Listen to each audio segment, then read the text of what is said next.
il aime le code.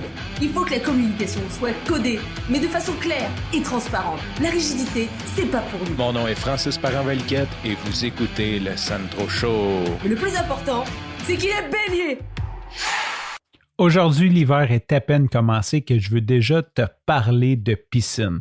Je ne sais pas si tu as vécu dans cette époque-là, si tu t'en souviens ou si tu écoutes ça beaucoup trop tard, mais quand j'étais petit, il y avait un magasin, en fait, c'est une chaîne de magasins qui se voulait être une espèce d'Amazon, d'après moi, qui s'appelait Distribution aux consommateurs. En fait, c'était des entrepôts et eux envoyaient des catalogues par la poste. Des gros catalogues, là, je dirais au moins 4-5 cm d'épais à chaque année.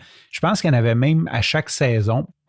Et dans ces catalogues-là, il faut se mettre en contexte, on n'avait pas l'Internet. Donc, quand j'étais petit, là, c'était comme la fête de recevoir ce catalogue-là et tu pouvais acheter à peu près n'importe quoi. Là-dedans, il y avait des vêtements, il y avait des articles de cuisine et il y avait la section jouets qui était à peu près aux 3/4. Tu avais une vingtaine de pages là, avec toutes les bébelles, les autos téléguidées, puis les pistes de course, puis à peu près tout ce qu'un enfant peut vouloir. En fait, c'était à peu près tout ce qu'on avait accès comme information.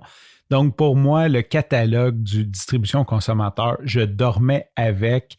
Avant Noël, j'encerclais ce que je voulais comme cadeau, j'encerclais dans celui de ma grand-mère.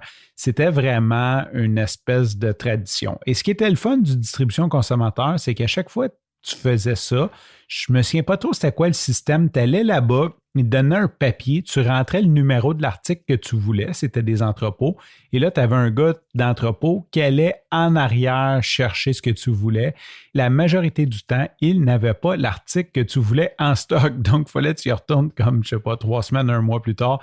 Ça, c'est quand ce n'était pas BO. Parce qu'il faut penser qu'aujourd'hui, les catalogues sont mis à jour instantanément.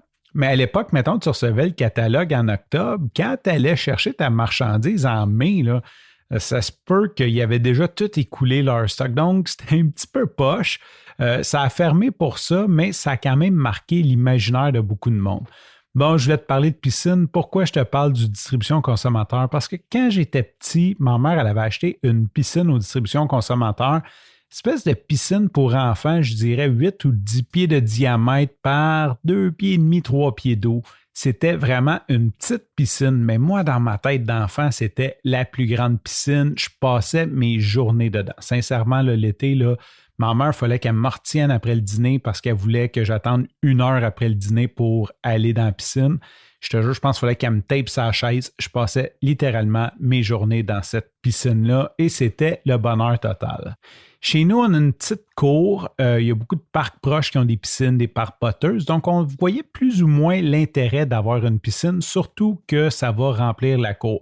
Ceci dit, à chaque année, on achète une petite piscine gonflable pour les enfants.